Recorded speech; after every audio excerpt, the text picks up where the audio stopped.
Isn't it funny how we start a dungeon and the tank just immediately goes and pulls as much as they can muster, possibly without uttering a word beyond "hello"? The group simply follows. Other times, the exact same scenario plays out, except the only difference is that the tank only pulls a single pack. Isn't it funny how, sometimes, we would simply run past and skip a whole pack or two of a dungeon because we know a trick, and other times we just don't skip it, even if we know the trick. But whether we do or not, there is rarely really an exchange of words to decide it. Unless, of course, there's a disagreement about the silently made decision. Well, let's talk about that. So, in Final Fantasy XIV, your average dungeon, especially after a round A Realm Reborn or Heavensward, tends to be structured as around 2 packs and a door, 2 packs and a door, and then a boss, 3 times. Sometimes it can be 1 pack or 3 packs, and sometimes there's more doors or sometimes there's less doors, but that is the general idea. If we assume everyone, or most of the players in the party, knows what they're doing, at least somewhat, then most of the time, the only limitation on how much a party can manage to pull in a dungeon is how much they are allowed to pull in the first place. In other words, if there wasn't a door between the 4 packs, it is perfectly possible that some parties would pull all 4 packs, which we do see in dungeons like Mount Gulg. Occasionally, if there is no door in front of the boss either, we can also see cases where the packs are pulled into the boss room to be dealt with alongside the boss, which sometimes happens in, for instance, the A Realm Reborn dungeon's Stone Vigil, which is actually an excellent example of a duty to talk about on this subject. It is a relatively low-level dungeon, so most jobs barely have a sufficiently finished toolkit in the dungeon, making it harder due to jobs simply not having the necessary tools to overwhelm the enemies. However, just the very first section of the dungeon features 5 separate packs, heavily leaning towards ranged mobs that also prefer magic damage, meaning no parrying and minimal kiting effectiveness, not to mention an extra enemy that strikes at you as you pass certain parts. But there is nothing preventing you from pulling the boss on top of all that if you so desired. Despite that, depending on who you ask, the amount of packs they prefer to pull in the dungeon can vary massively. Some players will consider the dungeon very hard and quite scary, as certain healers, notably white mages, still lack proper OGCD options for healing and none of them have AoE beyond Flamma. Tanks don't yet have their invuln, except Warrior, and while the DPS do have AoE options by now, some of them still get very awkward about it, or are still weak in that department. Because of this, they may deem it reasonable to pull 2 or even just 1 pack at a time. Other players may approach it with a bit of a default setting, quote unquote, that it is very common to split up the pack before each boss in 2 halves. So they might take 2 packs and then 3, or 3 packs and then 2. Sometimes they might do 2 and 2 and then realize there was a 5th. And yet, others will simply pull everything, may or may not include the boss.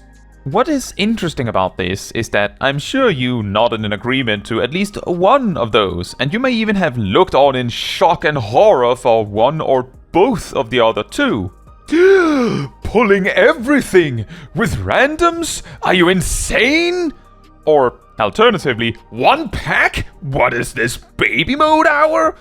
And depending on what you're used to, both can be entirely correct.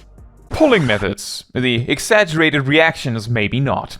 Some players may have had some bad experiences of being overwhelmed and then their party reacting aggressively to a wipe, so they might be dealing with some anxiety on their rolls and so don't want to risk failing at all, which can lead to single pack pulls. Admittedly, the slowest and safest approach, all things considered, while other players may be totally fearless. Worst that can happen is you wipe and then you try again. And so they will pull monstrously big. And then there are also more moderate players in between trying to appease both sides by going fast but maybe not overdoing it. But what all three approaches have in common is that for a large amount of players, the decision of how much is getting pulled is decided by the tank without a single word. And assuming nothing goes wrong, and the pull isn't too small for anyone, this will not be questioned nor challenged, and the duty will simply proceed in silent agreement. And the most likely scenario that can cause disagreements is if what I think is normal clashes with what you think is normal. A healer or DPS putting down an AoE circle or a healing dome halfway through the pull, according to the tank anyway, can be confusing if they didn't expect the tank to keep going. A DPS continuing to run down to the second pack when the tank doesn't, because normally both packs are pulled together, can confuse both the tank and the DPS. And in both cases, it simply boils down to a clash between what the players either prefer or think is normal. A more outspoken way we sometimes see this happen is when more hardcore players call an extreme or savage fight easy to overcome. We don't have to get into whether that is or is not right now, while a more casual player that does not delve nearly as much into the harder content would call that very same content very hard, if not outright unbeatable, to them.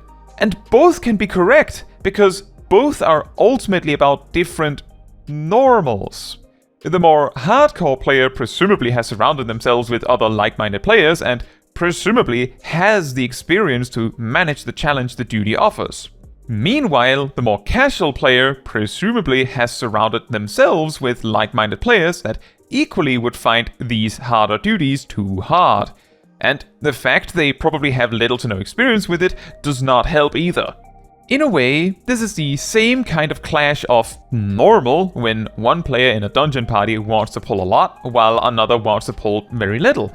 And you can say what you want about which one is impatient or which one is lazy or whatever you feel, but it tends to swing both ways, and what is considered reasonable in the moment of the specific duty tends to boil down to which option seems more normal to the overall party.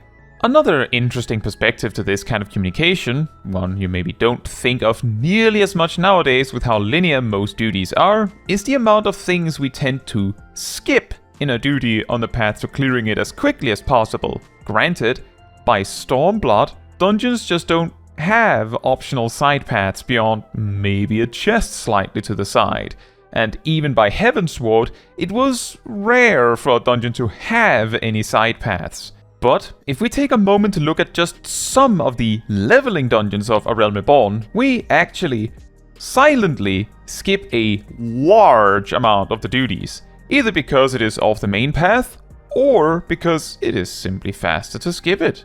In Sunken Temple of Khan, it is very common to simply sneak past the first pack of bats right at the entrance, and even more commonly, parties will entirely avoid as much as touching any of the artifacts throughout the duty. Half of the reason for this is almost certainly that it is somewhat known that you want 2 specific artifacts to correctly clear the puzzle at the end of the dungeon. Lesser known is it that the correct items are always the ones in the entirely skippable rooms about halfway through the dungeon. The problem there is that picking up those 2 items amount to doing about 2 to 3 extra packs of enemies, and it skips 1 pack as a result. On top of this, near the end of the dungeon, there are 4 extra loot rooms that can be accessed by using the correct artifact on each door. I don't think I've ever seen anyone bother with those. In fact, I got the exploration achievement for this dungeon, finally, when I went and checked for this video. In a similar fashion, Bravelock's Longstop has an entirely optional mini-boss, the Curl near the end, that is rarely ever fought outside of first-timer tanks, assuming that it is mandatory. We also have cases like Copperbell Mines, where many players know that many of the packs in the first section of the duty will simply stop chasing you if you run too far. And then we also have a whole bunch of dungeons where there are optional side paths that are either not obviously side paths or are clearly optional side paths. In Hawk Manor, the only reason we only need 2 keys in total beyond the colored keys is because we know which doors are mandatory and which ones are optional. The dungeon is excellent if you wanted to explore it, and can be a very fun first time experience to just get lost in. But once you know the answer, all the optional doors might as well be walls. Similarly in Zemail Darkhold, that very first terminal you can stand on, for whatever reason, takes twice as long as the other ones to unlock, unless of course all 4 players stand on it. I have a video demonstrating this in more detail in the description. But that extra room doesn't do anything beyond being required for the exploration achievement and having like 1 treasure chest with some stuff in it. On the other hand, duties like Zastasha, Tamtara, Stone Vigil, Ormvale, and even Halatali have side paths or clearly optional packs of mobs, but they are so obviously optional because they are obviously guarding a treasure chest, not a closed door or a key. What made most of these optional paths sometimes make sense to fight anyway in the past was the XP they could give. But when the duty XP was moved fully to the bosses, that motivation faded completely. And let's just say, adding like an extra minute to your duty so you maybe get a new piece of gear that you'll use like 3 levels isn't that much motivation either. Which also leads to the 2 last duties I had yet to mention. Before 1000 Maws of Tatarak was reworked, it used to have multiple correct paths forward, and you simply needed to choose one. Due to needing certain items to proceed, you typically also were forced to go down 1 optional path at some point in the duty. However, while this meant you had several combinations of ways to clear the duty, 1 or 2 specific routes were the only ones used as they were the most intuitive or efficient. One of these paths, mostly anyway, is what is left of the dungeon today. The last one, Cutter's Cry, probably had the most well-known skip among Final Fantasy XIV dungeons. After the first boss, you land in a little oasis area and need to progress through the room to touch another teleporter. You have to do this twice to reach the next boss. Although, for years, if not since its inception, these teleporters were active without fighting any enemies. Although, this was changed recently. Meaning, if you could make it to the teleporter before the enemies started hitting you, you could simply skip them altogether.